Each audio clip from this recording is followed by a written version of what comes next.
Hello and welcome to the 5th video for our lightning course on the software asset lifecycle.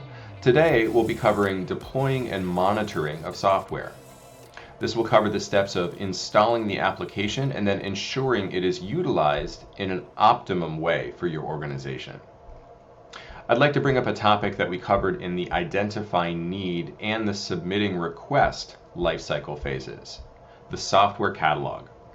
So there, in those phases, it was acting as a gatekeeping function, and that helped to ensure that a predefined list of standard items could be selected, and that the SAM team could then manage non-standard requests by exception. When deploying software in the organization, the best practice is to ensure that any item that is entered or exists on the software catalog is packaged at first by your application packaging team. And that facilitates automation if your ITAM repository gets integrated with your IT service management system. So for example, a user would submit a software request from one of the items in the software catalog. If their manager approves, that approval gets provided via a service ticket, then a workflow engine could kick off that would automatically trigger SCCM or a similar tool to push that deployment package to the end user's device. And the best part is all without the involvement in a manual capacity of the service desk or software asset management teams.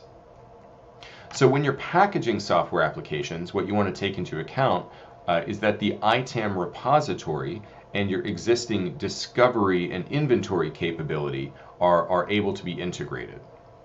You want to ensure that software installation packages also are unchanged from the software publisher and not renamed or overly customized by your application packaging team. If that happens, then that could create instances for the ITAM repository and or your discovery tool, and you may not be able to automatically discover and normalize that installation instance. Monitoring the usage of the software requires you to have a technical capability. So there are certain discovery tools that could also be leveraged here to meter or measure software usage, such as SCCM. There are some ITAM repository solutions as well that have agent-based software, and they can meter some applications. Well, why would you want to do something like this in the first place? To ensure that you've installed only what you are truly using as a business is the answer.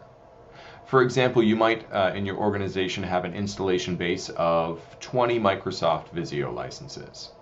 But if only 3 of the end users have utilized or launched that program, are consuming those licenses actively in the last 90 days, well, essentially, you've got 17 instances of Visio not being used and still consuming those licenses. There's no active use.